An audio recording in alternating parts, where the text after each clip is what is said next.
Good evening. I found Flying Cloud, San Francisco Stout by Anchor Brewing, and I decided this would be a great opportunity to try. I know that their steam beer is very popular. I've had, I think, a porter from them, and then one other I can't think of right off the top of my head. They make some pretty great beers that are, I don't even know, uniquely San Francisco. So I'm pretty excited to give this a shot. Um, The fabulous the stouts savored in the gold rush San Francisco were no ordinary ales. They were export stouts, dark, intense, high gravity brews created to survive the voyage around Cape Horn. Inspired by this unique story, Flying Cloud San Francisco Stout is a Dublin style brew made with English Maris otter malt, two black malts, and flaked barley. Nugget and golden hops provide a spicy, floral complement to the deep, dark, chocolatey maltiness and dry finish. Um, so I'm excited about this. This is, all this writing is very tiny. This is high gravity. 7.4% alcohol by volume. So I was gonna have this. I was going to look at the BJCP style guideline for for a regular stout, but might be an Irish style stout done in America. 7.4% alcohol by volume. It exceeds the standard American stout alcohol by volume range. It's between 5 and 7%. So an imperial stout is 8 to 12%. So let me actually go back and look real quick and see if it would be better categorized in the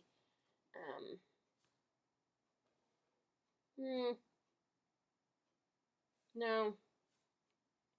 Okay, well, we're going to have to start with that. The fact that it's above alcohol content for the stout population. So we'll have to see. So dry stouts between 4 and 5%, sweet stouts between 4 and 6%, and oatmeal stout is between 4.2 and 5.9.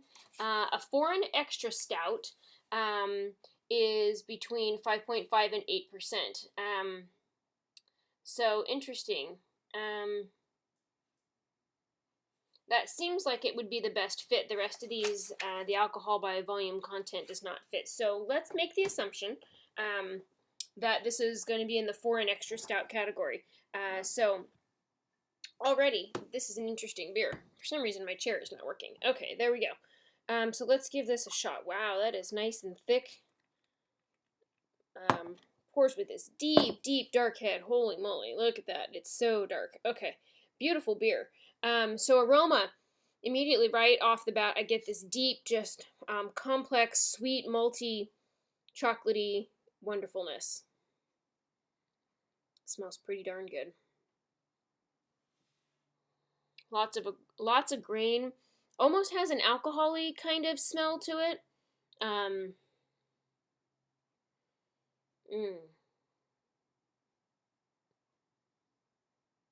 Wow, yeah, this is good. Okay, so as you saw, it's a deep dark color.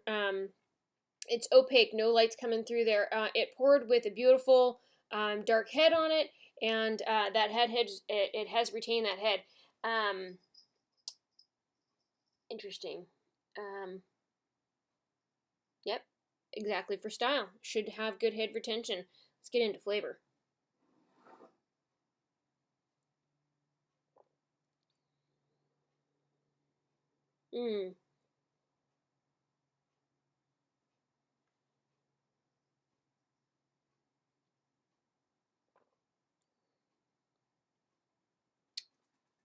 This is really good. I drank sriracha beer this weekend, and that would be the exception to the rule for the beer that I've had this weekend. But the beer that I've had the past couple of times were just flavorless.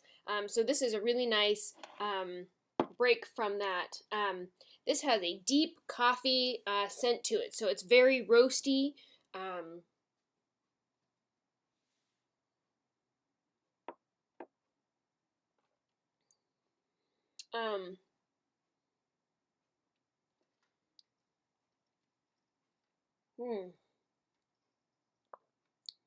Very complex. It has a sweetness, it has a dryness, it has a roastiness. It's just a flavor roller coaster of awesomeness, really, that's going on here. I'm really enjoying this beer. I better pour some more. I feel like, and now I wish that I have tried Guinness Foreign Extra Stout recently, so I kind of had something to compare this to.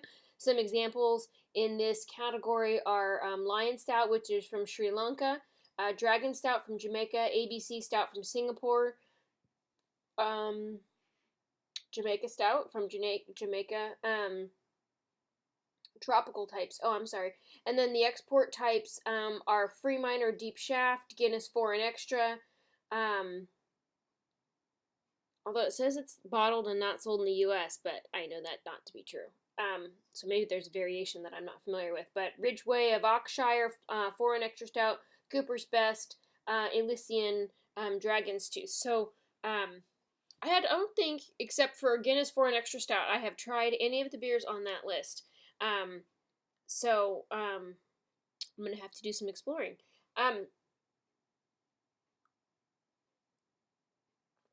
This is very drinkable beer. It has a nice coffee taste to it, but different than a traditional stout. Because a traditional stout is more creamy, and this is a little bit more on the drier side. Oh gosh, I don't want to say almost like a burnt grain. It almost smells like a French roast smells. Which, that really deep, intense, roasty, almost burnt coffee smell. It's like that. It has pretty nice body to it. I want to say medium full. It's not as full as some other stouts that I've had, and certainly not to the same degree that a nitrous tap stout would be. But I think it's very nicely carbonated. I like this style of carbonation. It is, while carbonated, it's like it has small carbonation bubbles, so it's not like tingly and stingy on the tongue. It's just tickly, and I can't describe that any better than that. So hopefully you know what I'm talking about. Very drinkable beer. Overall impression, this is a very dark, complex beer that is a very interesting variety, and I've had a lot of stouts, and I suppose that means that, reading off this list, that I haven't had a lot of Foreign Extra, and there's definitely a reason why it's a class of its own. Higher gravity, but not quite the same high gravity that you would get out of an Imperial, Russian Imperial, but very drinkable. So it says the history for this is that they were originally high-gravity stouts brewed for tropical markets, hence sometimes known as tropical stouts. Some bottled export, i.e. stronger versions of dry or sweet stout, might fit into this profile. So we might be looking more at that kind of a category based on alcohol by volume, since this was a San Francisco-made stout, although it did say a Dublin recipe. So anyway, that's interesting information. So back to history. Where am I here? Guinness Foreign Extra Stout has also been made since the early 1800s. I don't know why they felt the need to put that in there, but there it is. It's a rather broad class of stouts. These can either be fruit and sweet or dry and bitter, even tinged with Brettanomyces. For example, Guinness Foreign Extra Stout, this type of beer is best entered as a specialty. Think of it as either a scaled up dry and or sweet stout, or a scaled down imperial stout without the late hops. Highly bitter and hoppy versions are best entered as American style stouts. So again, we see good reason not to have this categorized as an American style stout, I think. And I like the idea that it's like a class up, although that gives it makes it sound more royal, but a class up from a standard stout, but not quite an imperial stout, so kind of a class down from that. good stepping stones for the stouts there. But I like the fact that it can have such a this category can have such a wide variety of stouts. There are sweet stouts and there are dry stouts involved in it. Very great beer. I'm really glad that I came across this. I recognized by the label that it was an Anchor Brewing beer, and what an opportunity to give it a try. So thank you for this beautiful San Francisco beer. And if this is something that's made it to you, I would love to hear your experience with it. And then, do you agree that it should be categorized as a foreign extra stout? It sounds to me, based on the information that I've read and the information in my BJCP style guideline, that that is correct. So BJCP category is 13D, so foreign extra stout 13D. Thank you so much for watching. I look forward to reading your comments down below. Have a good night.